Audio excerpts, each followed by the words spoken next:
Hello and welcome to Zelda Speedruns. Today we're bringing you A Link to the Past All Dungeons Restricted Major Glitches Tournament match. It's Group B, Mclagging versus FoxLisk. And I am joined today on commentary by Ninnies. Did I pronounce that right? You sure did. And Apathy Duck. How you doing tonight, gentlemen? I'm alright, how are you? Doing good? Okay, and hold on. I am going to set them off and let you to it. So thank you very much, and I'll talk to you later.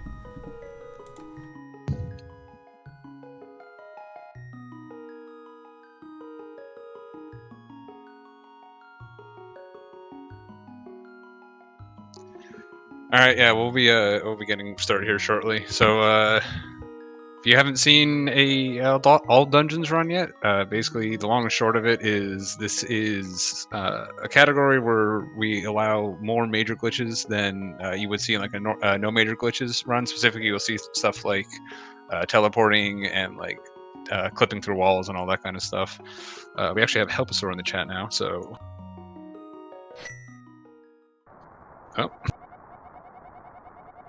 there we go. So there's the long and short of it. It starts off the same as like an RMG run, but basically all these extra glitches more or less allow us to just do a bunch of new and novel routing you wouldn't see in a no major glitches standpoint. It takes a little little more than like 12 minutes off the run, so it's a little bit shorter run, but it's a pretty fun run to watch, I think, and to play. So tournament just got started. We had the kickoff match here on last Friday between Andy and Ase, which was a really good match. Both of these guys are pretty good runners. Both Mclagging's been around for a while. He hasn't done too much like major glitches before, but he's been playing the game for a long time. And Fox is a more of an up and comer, so he's been playing a lot more recently. So should be a good, exciting match. Oh yeah, I was looking at their times, and they're relatively close in this. This run is really intense. There's a lot of, pixel perfect movement. There's a lot of like spots where you just gotta like get in there, and everything in this game is gonna throw what it can at you in order to get you to have to readjust, get into the right spot, or even dodge something before.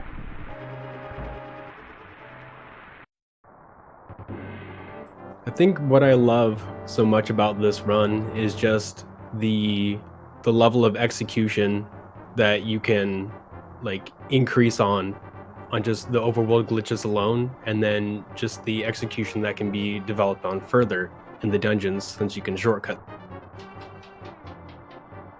Yeah, the thing, like, so we have like 3 tiers of glitches in Zelda. So not really kind of like a little reorganization we did recently. I guess we kind of like formalized it a bit more with some of the newer stuff that has come up in like the last year. But there's basically 3 categories. There's no major glitches, there's restricted major glitches, and there's like the full unrestricted major glitch categories. If you've ever seen some like the full major glitch categories, it's almost like you're playing a different game at that point. Like, it's just glitch after glitch after glitch just to get you through. This game is just incredibly broken, which is why we have these different tiers. The nice thing about RMG, and kind of like when like a new glitch comes out, how we sort of determine whether it belongs in like the restricted major glitches section or it needs to be restricted to just the major glitch category, is we're still trying to preserve like NMG style gameplay in this, where you still have to go through the dungeons to execute. The dungeons may be different or and stuff like that, but like we don't want you just like fully skipping dungeons. I don't know if anyone's seen like the mislotting stuff that kind of came up mid last year. That would have allowed us to basically skip all of Ganon's Tower, and there was a little back and forth whether or not we would let that in, and we ended up restricting those just to the major glitch categories because they were just a little too powerful for what they did. And before that, the actual split that actually like made restricted major glitches a thing was the door glitches with Samaria. Because again, you could skip Ganon's Tower, you could just do a Samaria glitch from Turtle Rock, and you'd end up in Aga 2. So that's the kind of stuff that's generally you won't be seeing in a category like this. So again, we're still gonna. So there's a lot of like the guys who are really good at NMG tend to be pretty good at this category too. Once they just have to like kind of learn the glitches themselves, and it's certainly a thing you can lose a lot of time on, just the clips and everything. So just you can either just be really good at NMG or you can get good at the glitches. So there's a lot of ways to get good at this category. Not that we can't use some very interesting looking glitches ourselves. You're gonna see a couple of things like broken camera effects where Link jumps off like a location and he'll be way ahead up on the map and have like ledges that Link is jumping down, but they're not specifically on the screen. Those are incredibly fun. Something that I remember before we had the newer DMA was an older one that used quite a lot of like scrolling the screen, and all kinds of interesting things happen. Yeah, that one was hell though. I'm glad it's dead. Its spot is so much more consistent and easy now. Oh yeah, and plus on top of that, we actually get to do. We'll most likely see it. The Kiki Yeet is also really nice and. Yeah, Kiki Yeet is. I guess we'll talk more about it when it comes up, but it's something that makes it's like only like a 2-second saver. That's another nice thing about this category is like there's only like 3 or 4 like actual glitches you have to do that are really like route activators that like really change how the route plays out. Like the pod going to pod right away, DMA. Those are definitely ones you pretty much have to do. But there's a lot of ones that only save like 2 seconds, 6 seconds, 8 seconds. So when you're first learning the category, you don't have to do every single thing in there. You can, especially because there's a lot to learn when you first do it. So you can like just, learn a handful. They're pretty easy to do as long as you can do spin speed. You can pretty much do all the glitches required in this category. So not too hard to learn. There is a tutorial for it now, released partly for this tournament, as a way of kind of promoting the tournament. So if you want to give that a look, it explains a lot of stuff. I can link that as well. Oh yeah, it's a fantastic tutorial. It's a great resource for when you get a glitch or when you're having a little bit of difficulty trying to understand. Maybe you messed up one input or you're not on the right pixel. That resource is really good. It'll tell you the working pixels on the practice hack that you can use a reference. It'll tell you the exact button directions that you need to do. It's insane the amount of detail that you guys went into on that. Thanks. Speaking about glitches that maybe save a couple of seconds, we actually have one that kind of comes up in here in Eastern. I don't know if there's a lot of people do it. I don't know if we're going to see it now, but the citrus. Yeah, you generally see more when you're like starting to push like for like a 112. You start going for it. It's a tricky glitch to do, so I wouldn't be surprised if these guys are going to skip it for now. Like I said, it only says 8 seconds. It's a little tricky though, so you can just kind of sit there trying it for a couple minutes, or not. Maybe hopefully not a couple minutes, but you can be sitting there for like 30 seconds. Yeah, it looks like they're both just gonna be going straight to Eastern. So Yeah, I mean, like I said, it's like 8 seconds. It's definitely one of the trickier ones. Again, that glitch is one that you can just kind of skip, as both of these guys are doing. Like a lot of people do it. Like players who have 113s, 112s don't even do it. So yeah, I wanted to bring up the citrus clip just because to give like a reference to what you're talking about, where there's a couple of optional, not necessary clips that you can do, and to kind of like broaden out that explanation a little bit, just be like, hey, you don't have to learn all these insane glitches.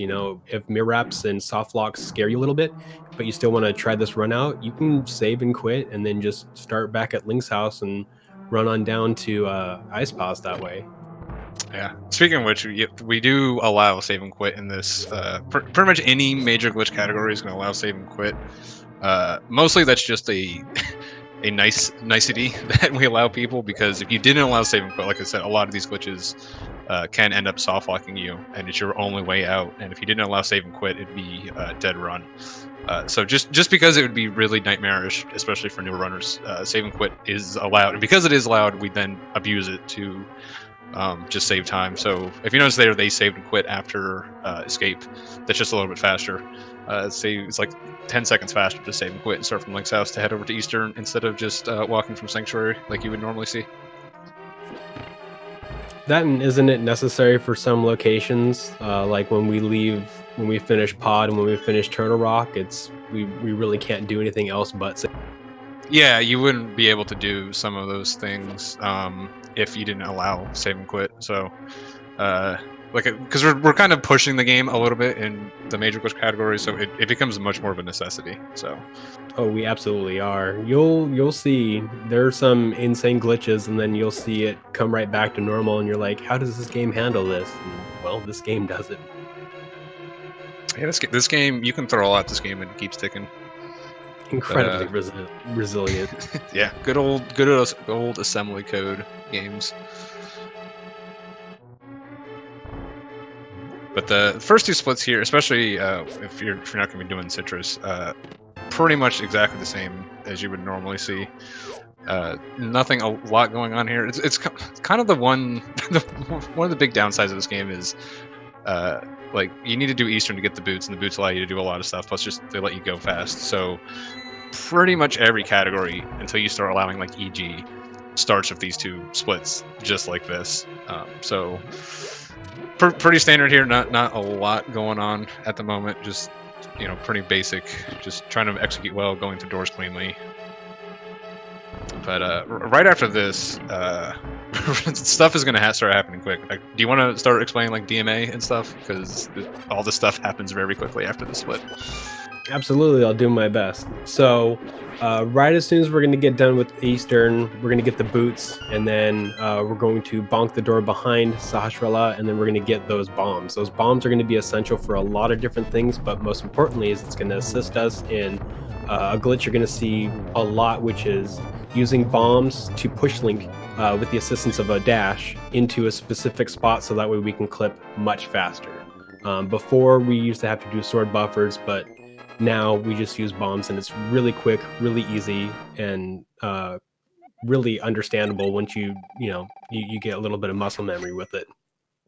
So they're going to dash over to the side, dash up to a specific spot on a ledge, and a lot of these are based on specific humps that are in those ledges that allow us to clip. And depending on how many pixels in you go in, I can't quite remember the amount. I'm pretty sure you do, Duck. If you can. I have no idea how many pixels you go in. I just know you end up on a spot. That's good. I just know how to fix it. Yeah, there's a couple of pixels that allow you to jump up or teleport up. A couple of pixels that allow you to teleport down. You'll see which direction they're trying to go, and we'll do our best to refresh. But this time, they're going to use a pixel to teleport link up right. From there, we're going to move a little bit right, and then they're going to press down, which is going to push link up to the screen right above it. But it's going to initiate, I believe it's the broken camera. And then from there, we're going to use all kinds. Here it comes right. Yeah, so basically this little hop right here pushes you kind of like past the normal transition a little bit, and oh no. Well, Fox, let's see if Fox knows the backup. Okay, wow, that's really the backup. Very nice. I don't know the backup, so that's very nicely done by Fox. Yeah, so that's a newly discovered one by Yuzu. Takes over the old DMA, but again, we're basically transitioning. Link ends up kind of like jumping off the screen in a way without triggering the transition, so he ends up like on the top of the next screen, more or less, and then we just kind of like know where we're supposed to go to get into the door. Fox messed it up a little bit, but there's a way of fixing it, and he did it just perfectly, so he didn't lose much time. I'd probably be saving and quitting there and losing just a bucket of time, because I never bothered to learn the backup. Yeah, as would I. But it's pretty interesting to note, like you can get really antsy, especially in a race situation, and even your muscle memory and your practice can kind of fail you from time to time. So if anything, it could have just been like a one quick hop.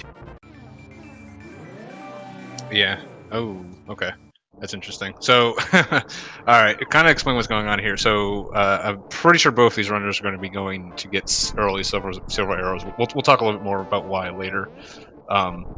Fox actually did Kiki Yeet on accident, it looks like, because he wanted the silvers, and he did it in a different way where he made that big jump. He'll be doing that on purpose in a little bit. So unfortunately, he had to save and quit there because he ended up in the wrong spot. Meanwhile, Mclagging went down he ended up in like the hair area, and he went into the warp, basically broke his camera again. So what he's doing now, he's actually, that warp they're placing right there is actually going to show up by the pyramid. If you actually bring up your map, you can actually see the warp in the pyramid area. But even though he placed it up top, Mclagging is now going to dash up to this Hyrule Castle area, and his warp's going to magically be in the right spot. And then because that warp is there, and since we put it kind of like in a weird location, it actually allows us just to walk straight into the Pyramid Fairy right here.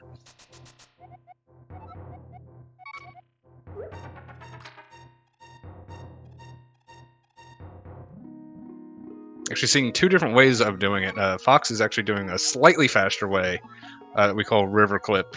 Rita's a little DMD to get down to the river area, and then again just kind of scrolls the camera in a weird way. He still walked into the portal exactly the same way Mclagging did. It's just that Fox was using a broken camera to do it, so it's a little bit faster. Again, the only reason Fox is really behind by as much time as he is now is he had to save and quit because he unfortunately did the clip incorrectly to start with. And wow. And then Mclagging unfortunately also had a little issue. He's leaving Hera now. Yeah, it looked like he was trying to do the Kiki, but he moved a couple of pixels too far. So okay, he's just doing it this way. It put him toward. No, I never actually considered just doing that. I think that actually might be because we were debating what happens if you do if you fail the yeet. Some people were saying just go ahead and do Hera first, but I think what Mclagging did might actually be the best thing to do there. And for whatever reason, I just never thought of doing that. I like that out of the box thinking. My whole thing was just like, yeah, you could just do Hera first, but it might just mess up your whole mental whole like game of it, because after a while of running this game, sometimes you just get a little bit into like a machine set of ways, and just like doing a dungeon a whole segment beforehand, even though you'd have another heart, it's just a little bit weird for me. Yeah. Anyways, Cave State. So when they did that bomb clip that we mentioned earlier, basically just push themselves into the wall, and then we can do a teleport by being on a specific pixel, and it just throws us into the underworld. It just so happens that the screen next to that that cave that we did is pod. The entire underworld's laid out on one big map. It just normally you wouldn't be able to traverse through the underworld without doing some of these glitches. So basically what we do is we start in a cave, we can just teleport through the wall, get into pod, but we're in the cave state when we first get there. Cave state has a couple interesting properties where like caves normally don't have keys, so the game isn't quite sure how to handle when you try to open a door while in the cave.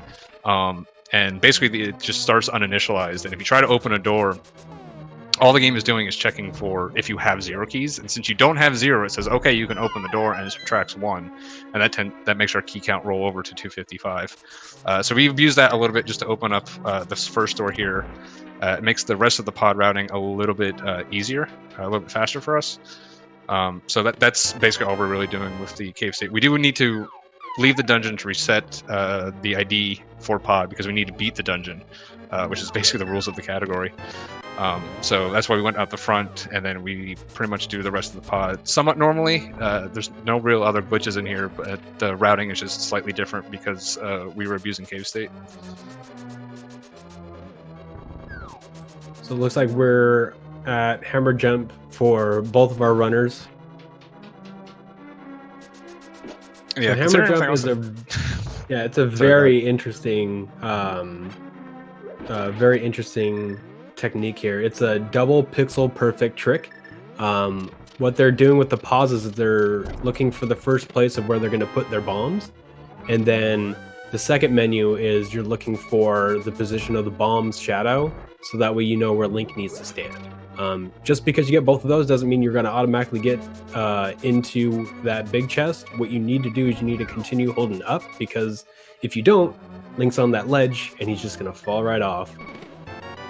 Yeah, after all the other stuff we saw, hammer jump is pretty blasé to see all of a sudden. It is a glitch that is allowed in no major glitches. So, unfortunately, Mclagging takes a death there. I think he missed the switch. so he jumped down and tried to get back up.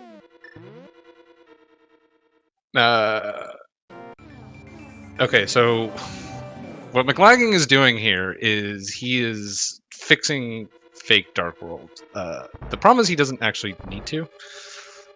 So the game, if you haven't killed Aga, the game gets a little confused and says it's looking for, you're in Dark World, but it's looking for the flag to see if Aga's dead, because you're not supposed to be able to ever actually do that.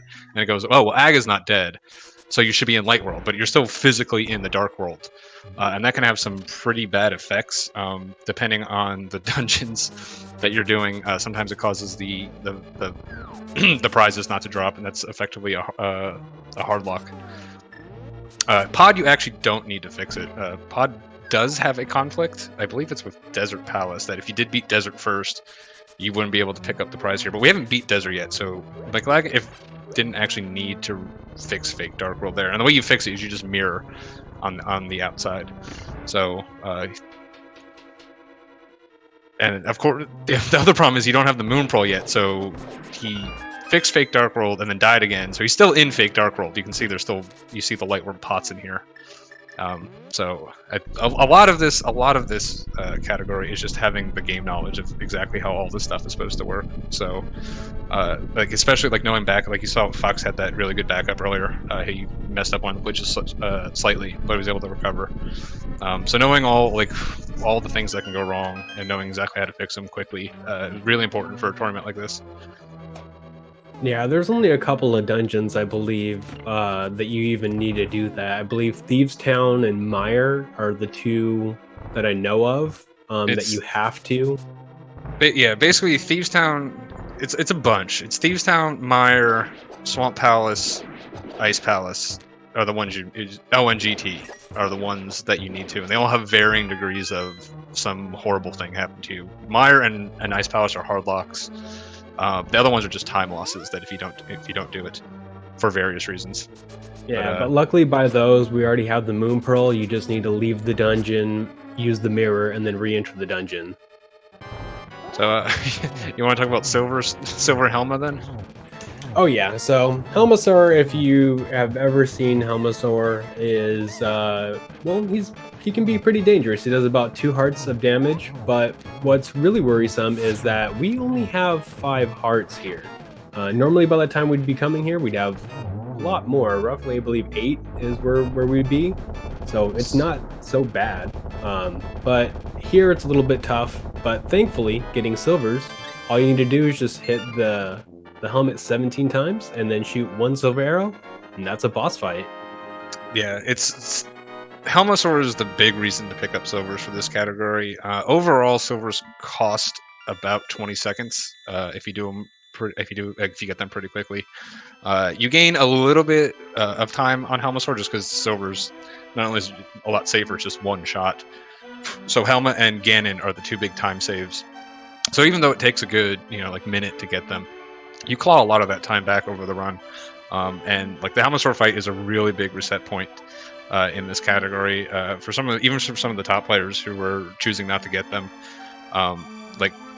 There's going to be upsets in this tournament because there's going to be Helma deaths. It's going to happen.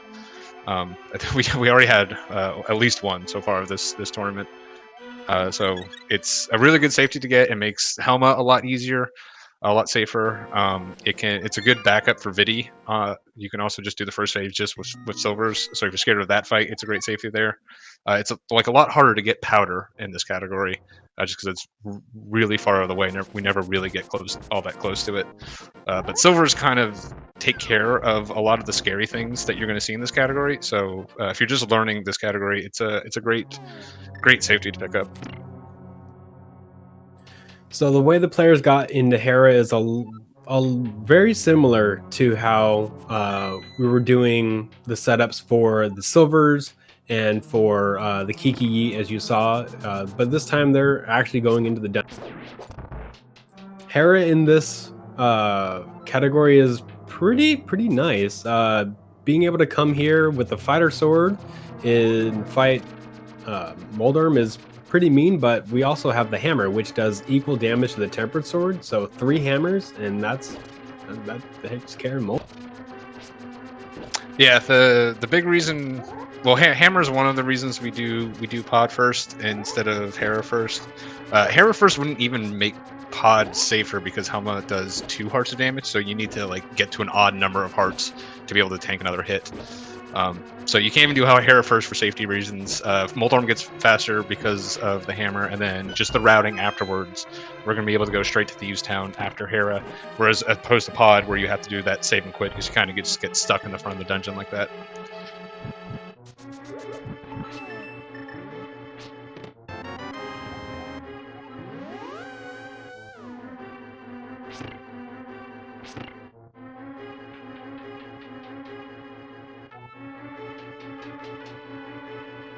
Ooh, you hate to see that. Moldarm just staying right by that entry. He does anything else, that's all he ever does for me.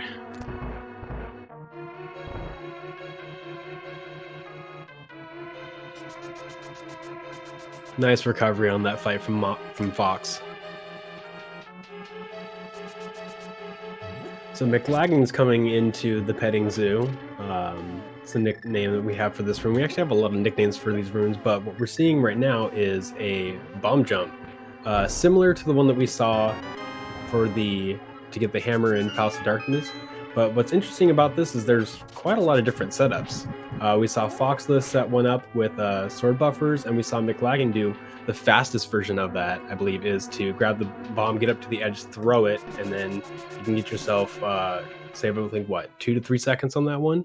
Yeah, it's about 2 to 6. Mclagging planted the bomb like a little bit later than you can optimally, just to give himself a little bit more time. But what he did is definitely fast. He just basically you're pre-cooking the bomb, so by the time you get to the right spot, you don't have to sit around waiting for the fuse. It's pretty risky though, because if you do fail it, you're going to fall down 2 floors and waste about 50 seconds. So, but very good, nice job getting it done. And we'll explain what Fox did to get over to Thieves Town once Mclagging is about to do it again. Yeah, we actually saw it a little bit since I believe it was Fox that decided to show us the river. Yeah, I think you cut out. Sorry. No worries. I was just saying that I believe that we saw a little bit of it first when FoxLisk was doing the river. Yeah, he was doing. He did the river clip. Basically, did it in the light world. Basically, you're just.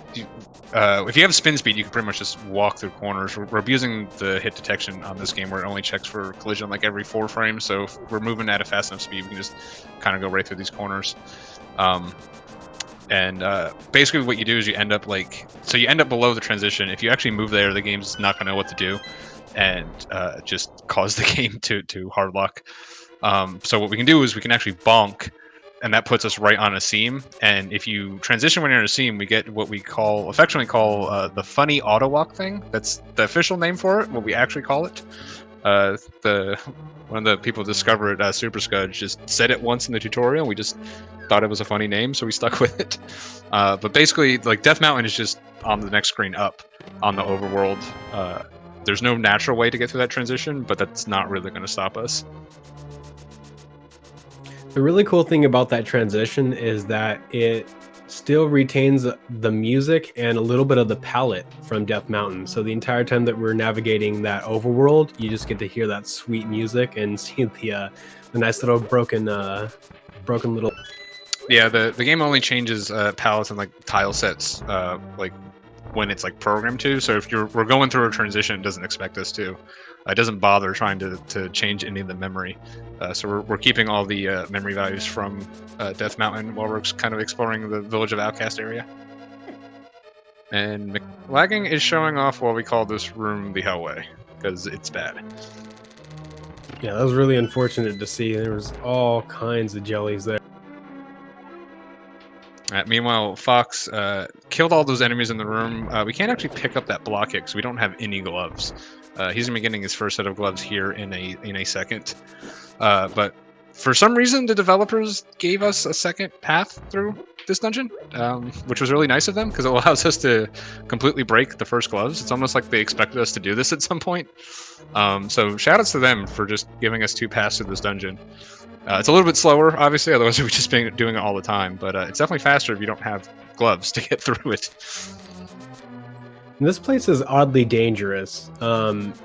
If you've ever seen any other categories of this run, most of the time you probably have seen it done with the Master Sword, but we still have the Fighter Sword, so everything here dies to more than just 1 slash or a dash through. So a lot of the enemies that we're dashing through still continue to live. So we have to be very careful on our movement, and luckily, Blind here only needs 3 damage from any source. So the Fighter Sword still does the same amount of damage as if we had Tempered or above.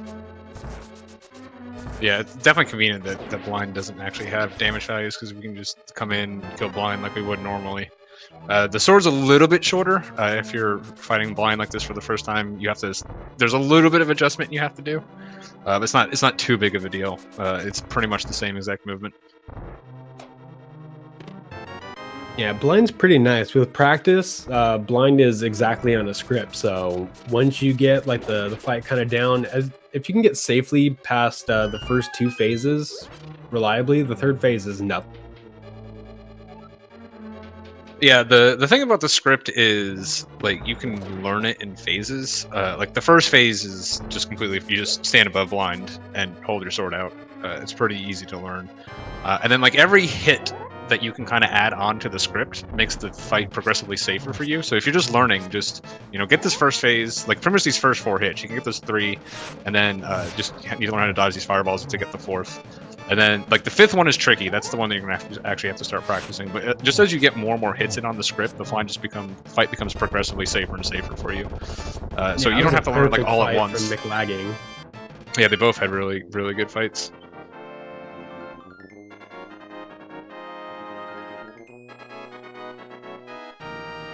Alright, so now it's time that we finally get a upgrade for our primary weapon, the sword. But first, we actually need to get the book. It's kind of interesting that with a category that uses a lot of clipping to get into dungeons and get into certain locations, that we still need to get this item. The reasoning why is that there is nothing that we can do in this category that gets us ether. So we need to get the book so that way we can read it at the tablet and get ether. That allows us to get into Mire. Yeah, it's really annoying that we have to get 2 items just to get into 1 dungeon. Mire is pretty unbreakable to get into until you just EG there, and even that, like if you need to actually set the dungeon ID of Mire, you can need to exit and re-enter. So you pretty much need ether, and even the major glitch categories still pick up ether. They pick it up in a very silly way, but they still get it. Oh yeah, I think I've seen something like that in the 100% glitched. Oh my god, Mclagging is becoming my favorite person right now. So Mclagging is doing a slightly different way of doing getting this book that is affectionately known as Frog Door, because there's a frog and there's a door, and we are very simple people. But basically, you just put this warp just in a particular place, and when you finish the warp, you'll go directly in the library. When you come out, if you hit A to talk to the frog on the right frame, you actually can avoid picking up those rocks. Mclagging just did a little bit too late, but it saves about 40 frames over the way that FoxLisk did it, which is the way Fox did it was basically the way we did it for a while, where it's just 2 free quick warps that you can get. He did a very silly looking dash that doesn't look like it saves any time, but it actually just because Link is moving 4 pixels per frame, it pushes him far enough into the warp that you can get a quick warp. And I guess to explain briefly, quick warps are basically like every 8 pixels on the overworld. When you do a warp, for whatever reason, if you warp on those pixels, the animation for the warp cuts off by like 30 frames. So there's just a bunch of cues and everything we have to set those things up. And if you can do pretty much all of them in the game, it saves a handful of seconds. So it's actually pretty valuable. So the next dungeon that we have in line is Skull Woods. much like Eastern and Escape, Skull Woods is done very similar to other categories of this game, mostly in the no major glitches categories. What's interesting about this dungeon is that from Thieves Town and Skull Woods, I believe, is the second longest single segment thing that we have to do in this game without a save and quit. The longest, I believe, is from Desert to Ice. Yeah, from Desert, from the second half of Desert all the way till getting Ice Rod is like 15 minutes. So between Hera to Skull Woods, it's they're probably pretty close actually. This is a little over. This is like 12 or 13 minutes. Yeah, it's interesting because since we do use a lot of the save and quit to help us get to the light warning, to help us not light warning, light world, and also help us kind of like maneuver around the map a little bit easier. It's interesting that there are still some solid like execution based segments that just you have to go from one dungeon to a couple of item gathers to another dungeon and so on and so forth. Yeah.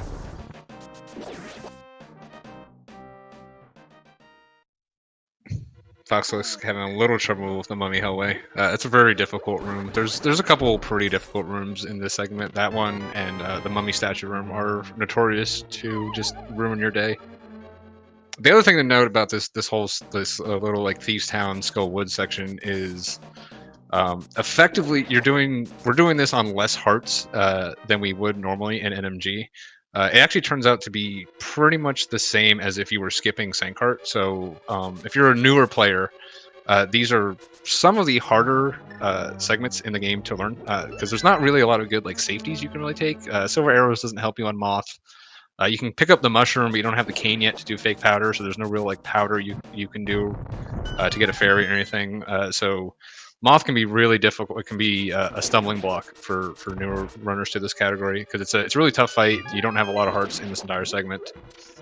So Fox doing a really good job of getting through there, and hopefully Mclagging will have just as easy as the time. Yeah, that and the Gibdos are a pretty prevalent enemy in this dungeon, and I believe they do 4 hearts of damage. No, they only do 2. But with the amount of heart, you only have what 7 hearts right now, or 8 hearts right now. Taking 2 hearts of damage, and we take 2 hearts on purpose. That's why Mclagging is down 2 hearts. We didn't make a mistake or anything. That's what we do for the bomb jump. We fall into a pit. So you only have 6 hearts for Moth. Moth does 2 hearts of damage, so it's a pretty scary fight. The spikes do 1 heart of damage. And the real problem with Moth is it's really mean to new players because the slower the fight goes, the harder it becomes with all the spikes and everything flying around the room. So like if you see like top level players can do like the double dash into Moth, and they can do like poke dashes on the spikes, which are pretty hard techniques to pull off. But they can have really short fights, and they don't have to deal with any of the spikes. So it's definitely a fight that's worth some time putting effort into. There's really no good like safe easy way to do it. The easiest and safest way to do it is just to be fast at it. Yeah, the technique that we saw FoxLisk do was the bonk method, where you hold your sword out, charge, and then you dash into the block up the top. If you do it right, you can actually get the first 2 hits on Moth out of. Yeah, it's if you can get those two hits in, even if you can't necessarily do like the poke dashes on the spikes or anything, just trying to get those again. There's only 4 hits on Moth. If you can start the fight with 2, really makes the rest of the fight a lot easier. Now this is my favorite palette swap here. The ability to see the actual borders where you can fall into the water here in Zora's Dome. Yeah, some people say they prefer it because it makes it a little easier. Some people are just so used to doing it the other way that they have trouble adjusting. So it really just depends, but it does highlight some of the actual where you're actually aiming for. But we will be saving and quitting right after these flippers. This is really the only like shopping trip we have to do this entire category. We will be making a little small dip for Ice Rod later, but at this point, besides that Ice Rod, we pretty much have all the items we need except from the few items we have left from dungeons. So the game at this point really starts to accelerate. Desert Palace is notorious for just killing paces. When you're first learning this category, you go, "Oh, desert!" Like you're not really scared of desert because it's not going to kill you. But like once you start putting in a bunch of runs and start getting some good times, this segment just kills your pace, and it can be quite nightmarish. Oh yeah, because there's a couple of different clips here. There's a potential clip that could have been done there, but those bombers there really are a pain in the butt. And then we got another clip over here that is the fluteless mire clip. So this is a ledge that we're going to be clipping into, but this is the one where remember how I said there are up teleports and down teleports? This is a down teleport, and it's going to make Mire go a little bit weird because it's trying to load the lightning, but since I don't believe we actually landed here with the flute, we get that weird kind of that broken screen. Yeah, again, the flute's one of the things that will tell the game to like, oh, you need to actually load the correct pallets for this area. And since we just went through a normal transition, it, again, doesn't really know what to do. It's kind of just using the wrong memory values, and so you get that weird light show. That's actually the first teleport. Well, besides the bomb clips in the game now, DMA used to be a teleport. So for people who've been running this category for a while, it's weird that the first teleport isn't until almost 40 minutes into the game now. Yeah, but we're really glad that DMA is gone. Yeah, no, it was that thing made Pod just so you had to deal with dead rocks on a broken camera blindly. Like you kind of did a blind dash and just hoped they didn't hit you, and they would definitely hit you. And again, that pod segment, you only had 5 hearts to deal with the whole thing, and you needed all those hearts to deal with Helma. So you lost so much time. Not to mention that if you didn't properly get the entrance in, you'd get a real slow transition into the game. Yeah, and that fluteless mire clip that we saw, that teleport, that's one of the few so far that I would say are really required for this category. If you were to skip that, you'd have to go get the flute. With the overworld glitches we can do, plus we can use save and quit, it's just not worth it for us to get the flute, so we never get it. The flute's the only way the game actually expects you to get into the mire area, but we're just going to skip that completely. Really the main one, we've pretty much seen pretty much all of the ones that are really required for you to run this category. I would say like the DMA up to get into the pod area, and then the Kiki skip to get into pod itself with the bomb clip. Those two, the DMD from Hera, after Hera down to Thieves Town, and that fluteless mire one are really the 4 that you need to know, and you can pretty much run the category. You'll be losing a good bit of time in a lot of places, but if you just want to get a rundown, learn those 4. Those 4 pretty much cover all the main techniques that you'll see in other clips too. So it'll give you a really nice solid foundation. You can at least do a run, and you just build out from there. So desert goes by really, really quickly, and that's mainly because we don't actually have to get the big key to get the treasure here, because the treasure, we already have something better. We got the Titan's Mitt from Thieves Town, so we just completely skip that, and by entering desert from that back end, it allows us to essentially cut out a couple of minutes out of this dungeon. There's a few dungeons that we actually get to do short changes of it, like Swamp, Ice, Turtle Rock. A few dungeons that we actually get to do. But we'll talk a little bit more about those because those also involve some very interesting clips. Yeah, the reason we're going to be able to shortchange Swamp is because we're going to be using some interesting properties from Mire to pretty much we're going to end up doing half of Swamp while we're in Mire. Oh, I love this. Yeah, left side Swamp is just nightmarishly long. It takes so long to go over there. You got to flood all these rooms. You got to just to get the big key to come back and get the hook shot. So we're going to use the overworld map, like I was saying before. All the dungeons are on one map, and we can actually it's a little bit of a trek, but we can actually go to Swamp through Hera from Mire. And again, so since the game basically sets the dungeon ID when you first come into the dungeon. If you end up on another dungeon's floor plan, when you came in from a different dungeon, it uses your dungeon items from the original dungeon. So we can use the Mire big key, and we can use Mire small keys to get stuff from Swamp. So it actually becomes faster to get the hookshot from Mire than it does to do all that horrible stuff in Swamp. And then Swamp becomes an absolute breeze to run through right after this. But before that, the first half of Mire up to the big key ends up being normal. So this is all pretty much standard. So Fox is going to be pulling into. So torches is kind of a at least from NMG, it's one of those things that like when you do torches in NMG, you're just right around 20 minutes from finishing the game, depending on your skill level. So it always kind of became a checkpoint to use.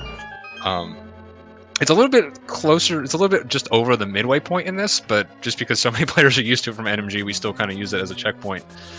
So Fox was pulling in with around like a low 43 torches, which is a pretty good time. He's actually 5 seconds ahead of his PB right now, so he's on pretty good pace.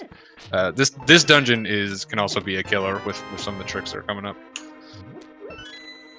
Oh yeah, thankfully halfway through this dungeon we get a health refill. What we're about to see is FoxLisk is starting the first or the actual lap of this dungeon. So we've already gone through all the stuff that we need to do in order to actually get to the big key, and this is where that small key that we picked up in that initial room with the switch is going to come in handy. So thankfully now there exists a bomb clip here. There used to be a lower left hand dungeon clip that you would just use a lot of sword buffers to get into. Now, thankfully, we just have a sweet instant clip that takes us into this fairy room that is in Hera.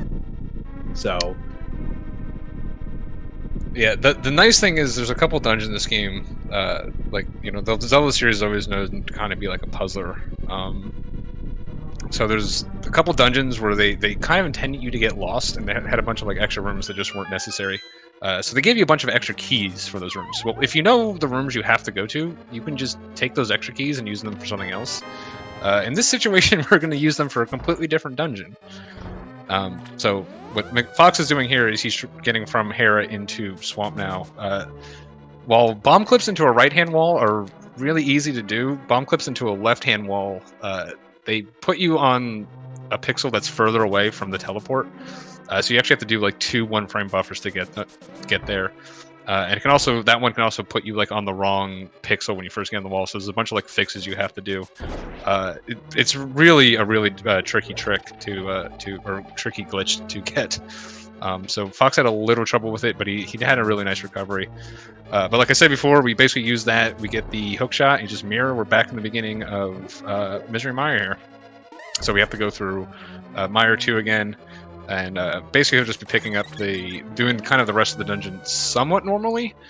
The only downside of here is we weren't able to hit the switch peg in a room earlier. So we'll have to do a little creative routing to get around those. Yeah, much like the hammer jump and pod, a lot of the stuff we're using like pause menus in order to help us with our buffers. So that way, when we unpause, when we know that we're on the correct pixel, that we're going to clip through the wall.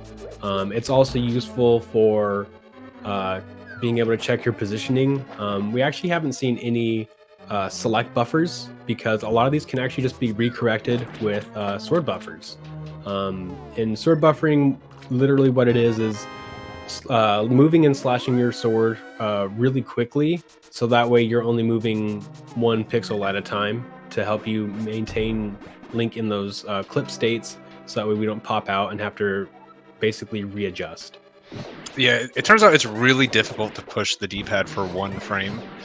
So the nice thing is the sword halts Link's movement. So it's a lot easier to push the D-pad on 1 frame and then push the B button for slash on the frame after to only make Link move 1 frame. So we basically use that fact. Then that's why you see slashing done a lot when we're trying to just make small corrections. But you may have noticed Fox just kind of huck a Samaria block into a pit here. That's because why do you do that? It's because of this. What he's going to be trying to do, right? Hopefully he gets it, and then I'll go ahead and explain it. Yeah, there we go. Okay, so you may be familiar with that glitch from NMG. What we're doing there is, this was found, it's almost like 2 years ago now. Basically, the memory values that the game uses for things like where the fire rod splash damage should be. The game tends to use a bunch of them for the same things. The Mario block being one, the duck from the flute being another one. But like I said, we don't have the flute, and that's how we normally set it in NMG. And but what you can do is by throwing the Mario block into the pit, it actually sets it to the max value of 255, which is different than what we normally do. So the only way we can actually hit the switch that's sitting off screen there is by doing a fire rod dash. We basically want to hit the anti-fairy as low as possible. That actually puts the splash damage on top of the switch, but then we have to dash up real quick to actually load it in time before it fizzles. So you have to do an item dash to do that. It's pretty tricky to do. You can see Mclagging's opting not even to do it, which is totally fine. It's very difficult to do. You can also just fail randomly. So it's also saves less time here than it would in NMG because there's only one switch we actually have to hit, and then we still end up having to hit this last switch like normal, like peasants. It's a little shame. It's a shame that the glitchier category has to do something more normal, but that's just kind of the way everything fell out. Yeah, isn't it the flute duck? Isn't that what helps set the value in? Yes, the duck sets the variable. There's a specific place we stand and force the duck off the screen at an exact altitude that we want, and that just lines it up nicely for us.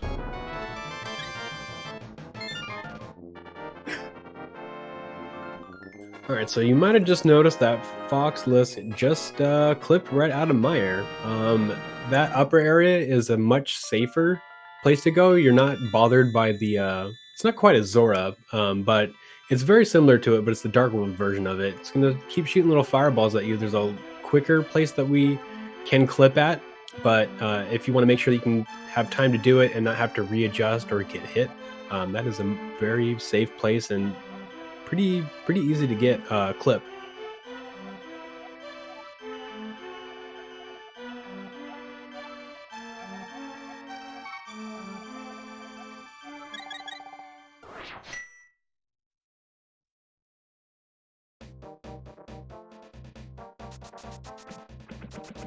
All right, so since we already did everything that we need to do inside of Swamp Palace, all we're going to do is we're going to get ourselves one small key, and then we're going to make our way to the boss. But there's something new that we got to figure out.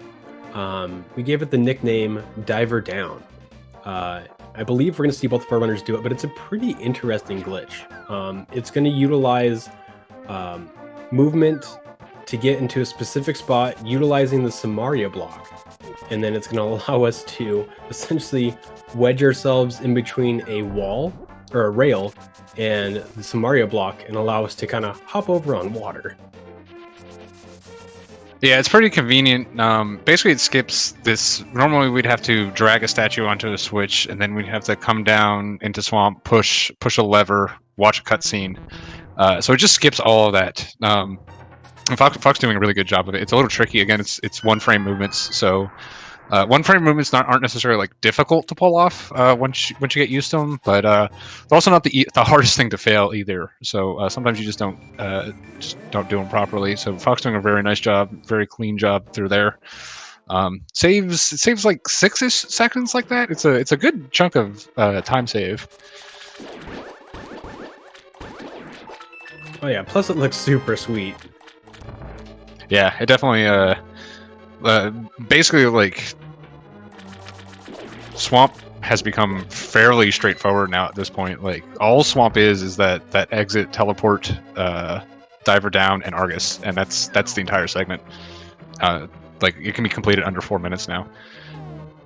Well, it could be before too, but like it's a lot easier to get under 4 minutes now.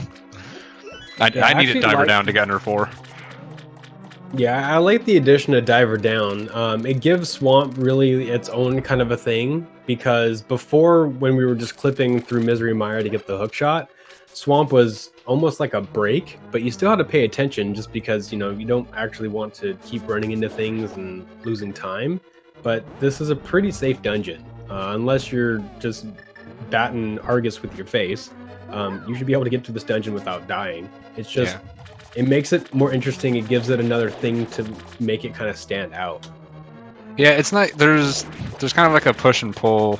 Like I said, we don't want glitches that completely just skip dungeons. And like, I know a lot of people like this category because it skips a lot of like the overworld like shopping and like all just the running around. You have to do an NMG and speeds it up.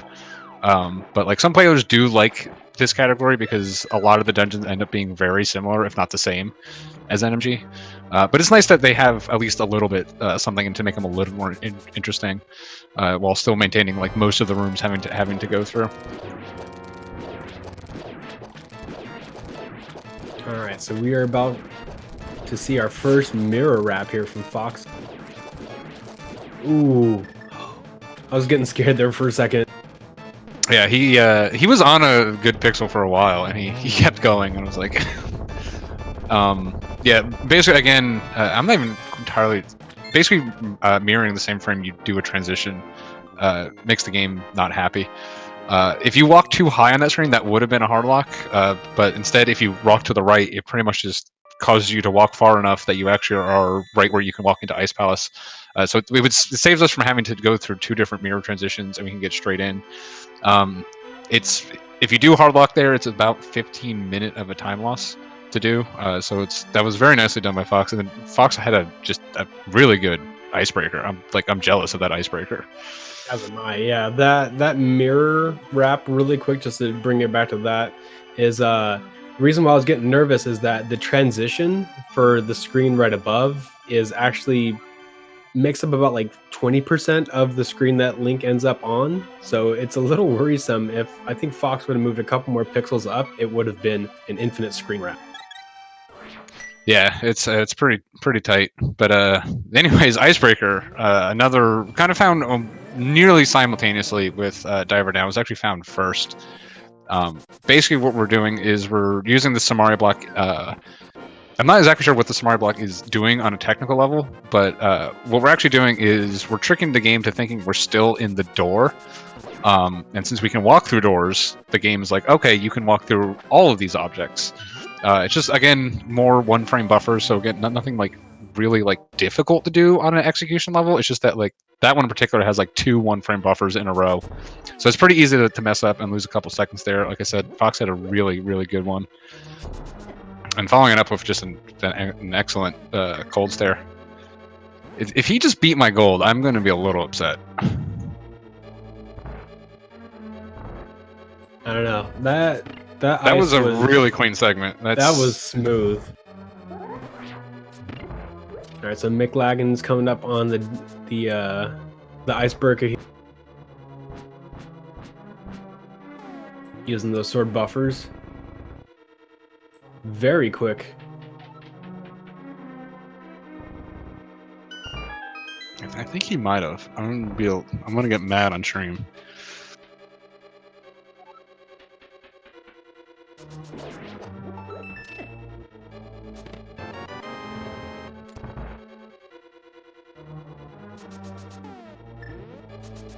Okay, no, we're good. But still, no, that was an excellent Ice Palace. 314 is really good. That icebreaker saves. I think again, it's in the neighborhood of like 5 to 6 seconds. It doesn't save as much as it would have in if it was allowed in MG, but it ended up only being allowed in this category, and more major glitch categories would be allowed too. But yeah, very nicely done. 314 is a really good Ice Palace. But anyways, he's just completing the last bit of shopping I have to do. Ice Rod is needed for Trinex and for Trinex only, so we still have to come over here and get it. Ice Palace is the closest we ever get to it, so we grab it here. There's actually there's a way to wrap the entire overworld. You can go from desert over to this area, but still just ends up being faster just to get it this way normally. Yeah, that was actually an interesting way that I saw Fox do that. I'm familiar with one of the 3 ways that you can kind of do that, and then I think that's actually shorter than the safest way is just to go right up to where the actual entrance of the Ice Rod Cave is and just do it as normal. Yeah, I could have sworn I timed that swim one time versus just dashing around, and like It feels like it should be shorter, but I think just dashing around like you would in NMG is still a little bit faster. But I'm not entirely sure. There's another glitch you can do there to speed it up a little bit that I'm more familiar with. So I don't know the exact timing of that. Meanwhile, we never got Quake to get into Turtle Rock, so we're just gonna go in the back. Just do another teleport, downwards teleport that puts us kind of on the seam of that cliff there, and there's basically just rolling the controller from back to forward. We can walk up it. We do another mirror wrap, and we basically end up right conveniently on Laser Bridge. This allows us to do Turtle Rock backwards, which is really nice. Turns out the developers of this game didn't expect us to go through dungeons backwards, so they only bother making the dungeon hard coming from the other direction. So like Turtle Rock in NMG, there's a lot of RNG in it. There's dead rocks from the overworld. There's chain chops to deal with. You got to do pokies too. This crystal roller room, there's a bunch of like hard strats to do to like squeeze through it. Everything just becomes easier doing it the wrong way. So it's really convenient. So basically we need, even though we're right by Trinix, we do need the big key. So we do the back half of the dungeon backwards. So we get the big key, and then we just mirror back. And it becomes kind of a safe segment. There's a couple tricky things in it, but it's not too bad. Like here's Pokies 2. Normally, you'd have to sit here and memorize 16 different patterns to figure out how to kill those guys. Normally, here there's 2 patterns you have to memorize. One the Pokey will walk into, the other one it won't, and that's it. You just walk through. Shoutouts to Chalmers, Snesh Chalmers, though, who was killing those Pokies for his first 4 runs.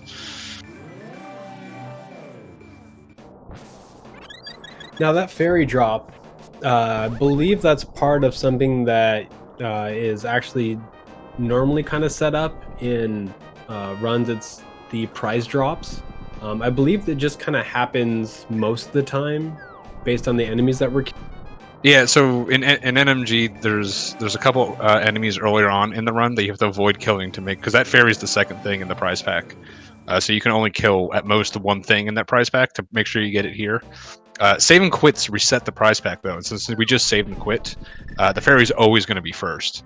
But the only thing you kill in that prize pack in all dungeons is that one Pokey. So it's kind of just, he drops 2 items. So it's a decent chance of getting it, but sometimes you still don't. That's what I was remembering, because I was trying to remember the prize pack, but I didn't quite remember what reset it. So thank you so much for that. Yeah, the saving it makes the prize packs a little bit easier to deal with in this category, because as you pointed out a while ago, there's only like 2 main blocks where we're going around with a save and quit. So the things you can expect for drops are a little bit more straightforward in this category and a little bit easier to manage. Yeah, we actually saw both of our runners talk to the old man that we rescued in the dark cave on the way up to the Death Mountain Ascension. He actually will refill our health, so it's a good safety that you can kind of utilize for Turtle Rock and for Ganon's Tower. After the save and quit, just talk to the old man. There's about 3 blocks of text, and then you get full hearts. Yeah, because of the save and quits, you don't start at full health a lot in these segments. So there's 4 places you can really talk to. There's before Hera, the Desert Palace, little shopping trip you have to do, Turtle Rock, and GT. Hera, like when you talk to him in Hera, he only gives you 2 hearts, and there's another safety available where you can just hit the switch to get heart triple from Moldorm, which tends to be a little bit better, even when you're new. The Desert Palace one, I would say it's pretty much impossible to die there, but I proved that wrong the other day. But it tends to be pretty safe. Things have to go very, very wrong for you to die there. Like I said, Turtle Rock is actually, you skip most of the hard stuff. So the first 3 are pretty easy to skip. And most players, at least the Hera and the Desert Palace one, most players will drop shortly. The Turtle Rock one, again, just once you get kind of decent at it, it's a decent idea to switch it. The GT one is the difficult one to drop, because GT is very difficult. Not surprisingly, it's the last dungeon in the game. The developers made it hard, quite on purpose. And we're coming in here pretty underarmed for the dungeon compared to what a casual playthrough is. We're still on the basic level male. We picked up no additional hearts, so 14 heart green male GT is very difficult to do. So taking the old man heal before GT is pretty standard to do. It only saves about 5 seconds, and there is a room on the second floor where you take damage on purpose normally. Most players who skip the heal will take a safer route through that. So by skipping the old man heal and doing that safer route, you're really only saving about like 3-ish seconds with the old man heal. So it's a safety that's not dropped till very late for most players. So this glitch that we're gonna see getting into Ganon's Tower that we saw from FoxLisk is really interesting. So all the glitches that you've seen thus far that have been clipping into a ledge and then utilizing downward or upward teleports, this one's actually kind of unique. So they have a sort out. The runner will use an item dash, which is pushing the Y and the A button at the same time to get you into a spin speed state. And you'll notice that Link walks really, really fast, almost as if like he's just kind of like shaken while we get into that position. But what's weird about it is after we release the sword spin, instead of holding what you would assume to be down left, you're instead holding down right. And then when Link leaps, we need to hold right. Otherwise, we're going to get locked and we won't be able to enter Ganon's Tower, and we'll have to restart the whole glitch. Yeah, a lot of the glitches that we've seen, like DMA, what Ninjas were just describing with the GT clip,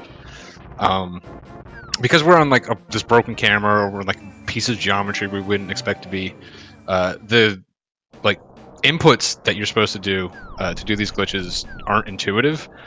So a lot of it is just sitting down, memorizing exactly what inputs you have to do, and then just getting faster at those inputs. Once you kind of sort of figure out the unintuitive part of them and just kind of get them into muscle memory, a lot of them become pretty straightforward.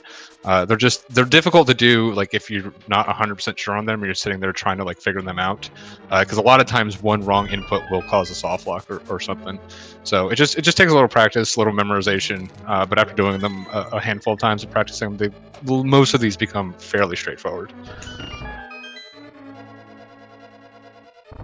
We just saw the powers of silvers for FoxLisk here, just taking care of Mimics 1 and Mimics 2, just one-shotted. Yeah, it does make... Those are two of the more difficult rooms in the game. It makes them slightly easier. You still kind of have to do the same movement, which tends to be the trickier part. You just only have to throw one arrow into them. So it does make them a little bit easier. Not a big time save, not really a massive reason. But it still helps with players that get servers will be going through those rooms a little bit faster, probably around like a second faster, just from 4 less shots. Yeah, and I mean, even if like you're running with minimum arrows, if you finish Ice Armos with 4 arrows, and you believe in your ability to take them down, you don't even need to go grab the arrow refill. Yeah, the arrow routing because you get them so early, it completely changes the arrow routing for the entire game. Fox has a mountain of arrows here. Oh yeah, a billion. Yeah, one of the just trying to minimize the amount of bombs and the amount of arrows. Both of these players have a billion bombs as well. Just one of the things is you get a lot better and you get a lot more comfortable kind of like playing with like the minimum loadout, because every one of those bombs and arrows that you pick up takes time. So one of the optimizations players start looking to do is to get a little bit better, a little bit more comfortable, is making sure you're only picking up or only going out of your way for the bare minimum. When I was writing the tutorial, like I was looking at like beginner bomb route, and I think I just wrote down like pick up every bomb you see, because bombs are just so very important in this with all the bomb clips and everything, and just the bombs that you're supposed to use normally, like just bombable walls and bombable floors and stuff. There's a couple places that if you don't have a bomb, you're going to lose a lot of time. So just picking up every bomb when you're starting out is a really good strategy. But again, as you get better, that's something that you can start, because everyone is like bombs, like kind of a bomb from like a pot is like a minimum 25 frames if you didn't have to walk out of your way for it. Yeah, I mean, when you're in the Palace of Darkness split, you're gonna have a full tank of bombs by the time you're leaving that dungeon. Although arrows are a little bit more interesting. The majority of them that we get are going to be from underneath pots, and some of them are actually not that far out of the way if you think about it. There's the extra pot that's in Palace of Darkness. There's the one that's going to be in your way in Thieves Town on the way out towards Blind. I mean, there's a couple of them peppered here and there, and you know, it's up to how you feel on the run to go out of your way to maybe lose 1 to 2 seconds in order to make sure you have enough arrows for the next segment, or enough bombs for the next segment too.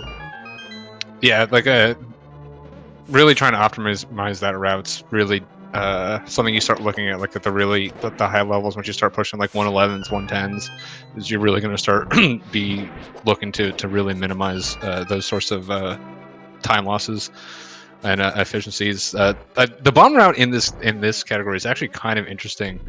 Like you said, there's like a billion bombs in pod. There's actually too many bombs in pod. We can only carry 10 because we never pick up bomb upgrades because those would take forever.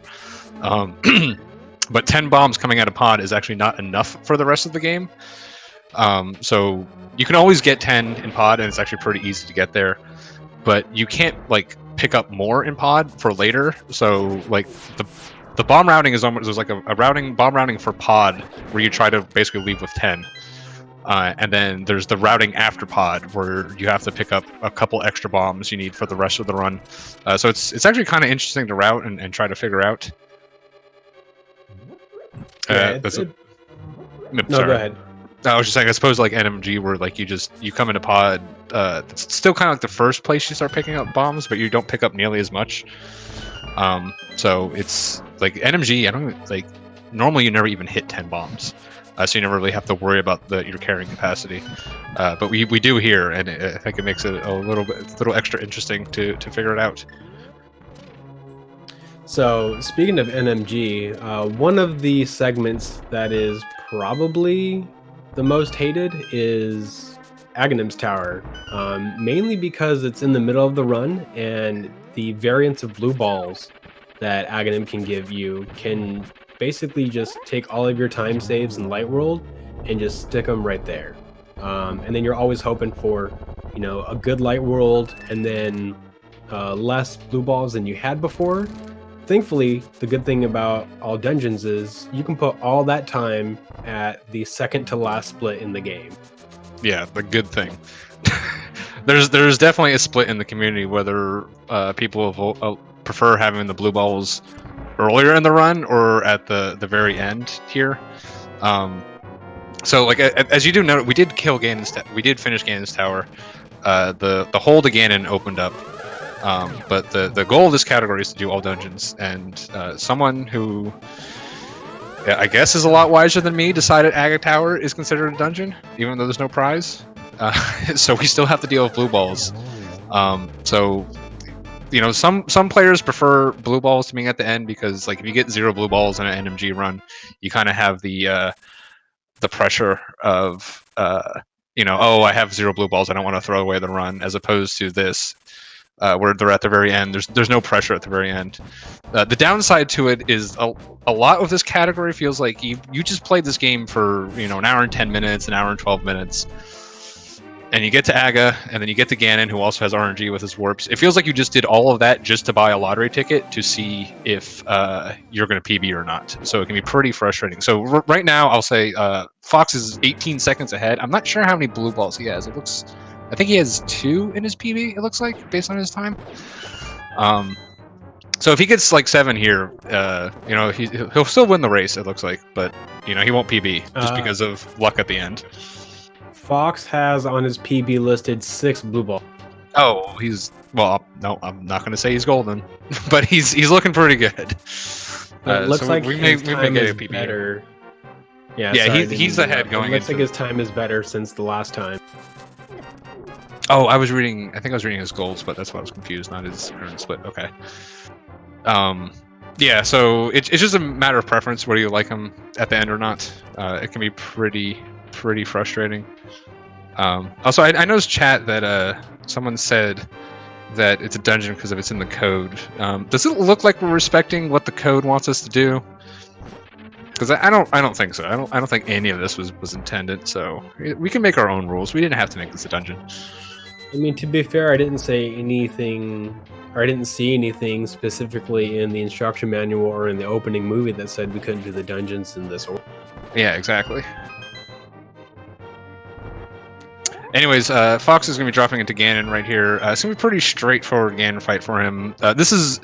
so if you were to watch... Both players got silvers here, but if you were to watch a race where it was a silvers versus a silverless player, the silver player would lose a bunch of time picking up, and then they're going to really see most of their... Like I said, it's only a 20-second overall time loss. They're going to get a bunch of time back right here because the fourth phase of Ganon, you can skip all the silverless nonsense and just do the silver fight, which is pretty quick. You just have to throw 4 silvers into them. You can get like doubles and triples. It's a pretty quick fight. The other nice thing is because normally after Ganon's Tower you don't get a health or a magic refill, but you do after Aga Tower. And since we do Aga Tower and then it puts you on the pyramid very conveniently, you just drop into Ganon, you always have full health, you always have full magic. So it's a lot less of scary of a fight. You could just go and kiss Ganon right here only once, and you'll be fine. But Fox gets the 1-on-1. This phase is another part of RNG, so you have like kind of 2 sources of RNG right back to back, which is again can be the annoying part of this category. Ganon can warp 50-50. Unlike blue balls, there's no cap. It doesn't look like he got that many though, so this looks like Fox is going to get. Oh, that is really nice. So Fox was able to get. Wow, that is a nice Ganon pattern. That was a really quick Ganon. Jeez, that was a really nice Ganon pattern. But yeah, so Fox has been pulling in here in first place. Let's see what his official SRL time. All right, so he's going to be finishing. It looks like with official SRL time of 14:48. It looks like he wisely decided to hit his splits first before the SRL time. He did PB. How much did he PB up? So he got looks like a 4-second PB. That's pretty nice. I don't think he had 6 blue balls in his other run. But never want to PB by too much. But it's nice to. We've had a lot of PBs in this tournament already. The kickoff race was a double PB of Annie Oase. A couple other players PB'd. I technically PB'd. Technically. Yeah, this actually happens a lot in races, specifically like tournament races. I've actually seen that the pressure involved can also sit there and just kind of like push you to not only do things maybe sometimes riskier, depending on how the time difference between your opponent and yourself, but just the need to like really execute and just stay on top of things and just kind of like not do anything out of the ordinary can just keep creating these time saves and just these PBs back to back. It's really nice to see. Yeah. Hold on, I gotta.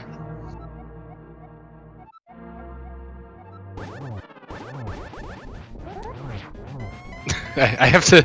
I don't know if he wants to submit this for PB, but we do generally require credits to be shown. So I'm just reminding him to match this text at the end here. The good old victory. We call it the victory match because you only need to master this if you actually want to submit it for a PB.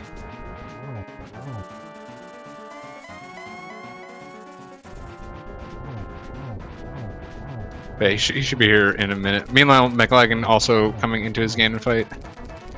Oh, yeah, both of them are getting this same position for Ganon. Yeah, Mclagging had a pretty good run too. He's only looks like about plus 40 seconds over his PB. Again, this is a run like we were saying. There was a lot of stuff that can just really hurt you in this run. Like Mclagging did have the one. He had the pod problem. Pretty much, I mean, he was plus 1, looks like 130-ish right after Palace of Darkness, and now he's down to plus 42. So he had that one big mistake early. And after that, he clawed back another 40 seconds. So he also had a pretty nice run. But we're now joined by Fox. GG, Fox. That was a pretty good run. That was a good run. Pod and Hera were pretty questionable, but the rest of it felt pretty good. That Ice Palace was. I was sitting here and I thought you cut my gold, and I was a little upset. I was surprised I didn't gold that too. That ice felt real good. Yeah, that was a real that icebreaker. I was honestly sitting here pretty jealous of your icebreaker the entire time. Yeah, I was a little upset about it, but that was a really good. I'm not even sure exactly where you lost time. That it ended up being like a 3:14. That was a really nice segment. yeah, thank you. It looks like Mclagging just finished up too. Yeah, Mclagging had. You guys both had some interesting things happen to you in the pod segment. I saw he died at something, probably Helma, I assume. No, he died. So he took some damage just because it's pod, and then he missed archery contest, and he jumped down already. Oh, he was on one heart, and he tried to bonk back up, and he missed, fell in the hole, and died. Wow! And then he got confused and fixed fake Dark World, but then he became a bunny, and then so he had to kill himself. But then he was back in fake Dark World. So like he lost a bunch of time there, and then you pretty much were ahead for the rest of the race there. Yeah, well, that's good because I screwed up a hammer jump. I got on the pixel and then I placed the bomb facing down. Yeah, but didn't you yeet when you weren't supposed to yeet at one point? Like you had an I did. Yeah. I think this is gonna be one of the ye olde 8 games played. Or I guess no, you get silver, so this is gonna be what 11 games played, 10 games played. I think it's normally 9, so it should be 10. But I might be wrong. It's normally 9. So, and we're also joined by Mclagging. GG Mclagging. It was a nice run. Hey, GG. GG Mclagging.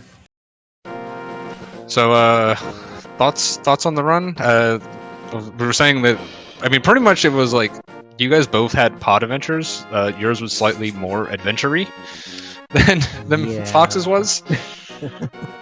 So, do you want to have a talk about fake Dark World? Sure.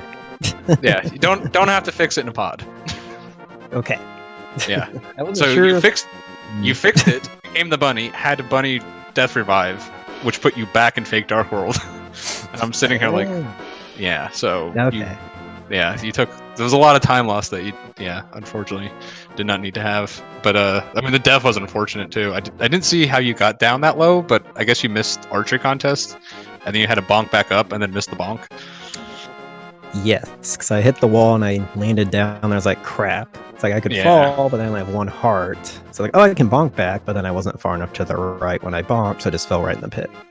Yeah, it was so unfortunate. I mean, besides, you clawed 40 seconds back. Like, you were what, looks like plus 128 after pod, and then you ended up plus 42. So gold Misery Mire too. Golding Misery Mire is always pretty good. Nice. Overall, besides pod, I was pretty happy with most of the run. Yeah, like I said, the whole disaster there. Like you take, I mean, this is besides pod, this is a PB easy for you. Like this is, probably close to like a 40-second PB. So like you played well. It just, I guess, just like I was saying, like so much of this category is just like knowledge, what to do, and like backups. Fox actually, I was impressed by Fox too because you messed up DMA and then I was so proud of that. I was so proud. Yeah. I was like, I'm going to go for it. I'm probably going to have to save and quit after I screw up the backup, but then I nailed it on stream. I was very, very happy with that. Yeah, you only lost, like, you guys like went into DMA at nearly the same time, and you only lost like 2 seconds over Mclagging. So, like, you guys were neck and neck. You had like simultaneous pennant catches on Eastern. Nice. And then then the pod adventure started. Good old pod and AD, everyone's favorite. Yeah, the thing that I saw on Mclagging's Palace of Darkness is, I believe, the bomb jump or the bomb clip into Palace of Darkness. The Moldorms were giving you a little bit of trouble. Yeah, so that's probably how you got so low on health. Yeah, the first one I wasn't holding the diagonal correctly, so I just popped out of the wall. I was like, okay. Then the mold arms decided to have a party. Then I finally got on my last chance to get it. It's like, okay, I don't have to reset right now. Yeah, that's one of those ones that, like, if you're fast in there, you can pretty much always avoid the mold arms, except in the rare case that you land on a mold arm after the bonk. But it's not a terrible idea just to murder them. because it's one of those like as you can see, like you had a really good run except for Pod. Like losing 5 seconds murdering Moldorms is probably going to save you more grief than it's going to save you time for a while. Yeah, I agree. This category specifically has made me hate Moldorms more than Dead Rocks. I didn't think that was possible, but it has. Oh, I wouldn't go that far. It'll come full circle. I have a lot. I'm sure. Anyone who watched me run recently, I've had some choice words for Moldorms.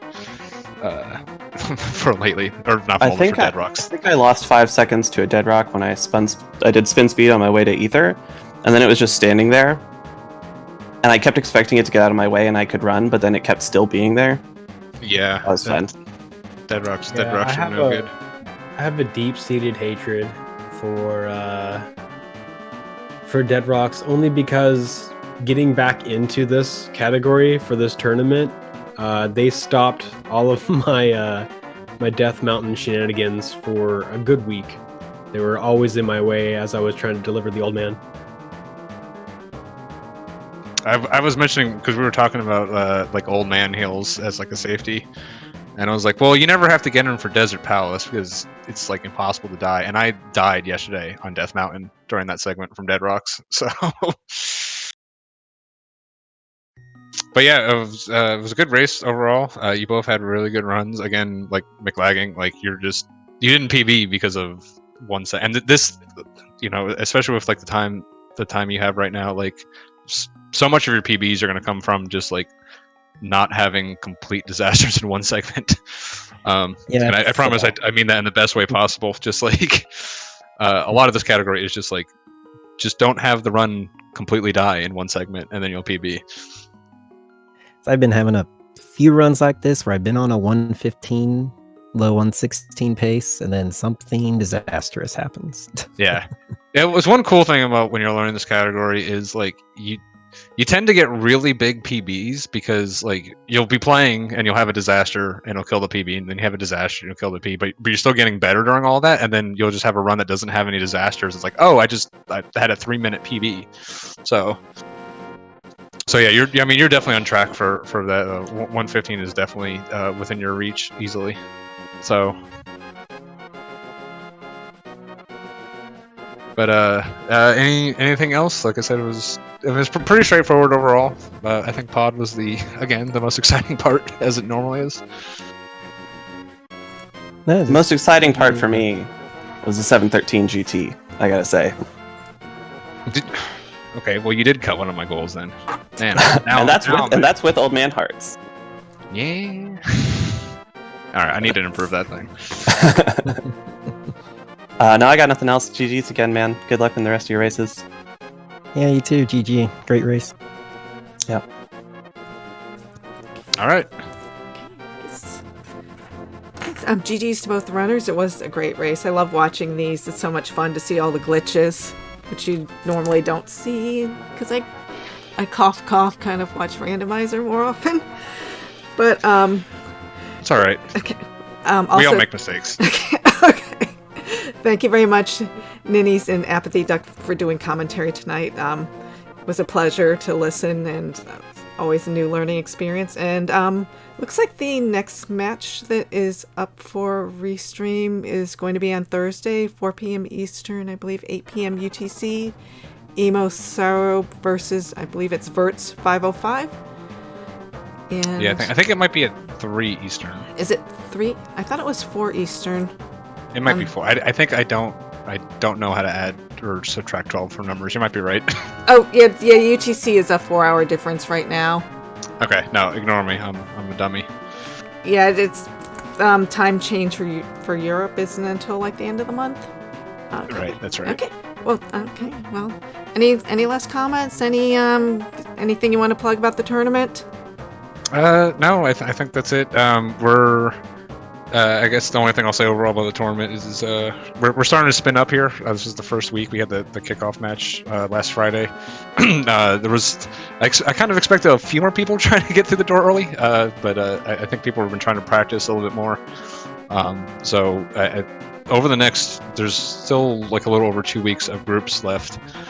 So it's really going to start ramping up here soon as more and more people kind of are forced to actually schedule their matches. So we'll definitely be having more content here, just depending on as long as we can get on Restream and get commentators for them. But definitely gonna be ramping up soon. There's the one on Thursday. I think there's like one, maybe I think there might be a second one on Saturday that we might try to get into. Yeah, I think there's one on Saturday as well. I believe that's 7 p.m. Eastern. Probably yes. I know. I look at the schedule. So okay. So I guess that's it. So thanks everyone for joining us, and we hope thank you. Hope to see you Thursday. Okay. If this is what you would like to see. So take care. Bye. Have a good night. Night. You know it's what you want to see.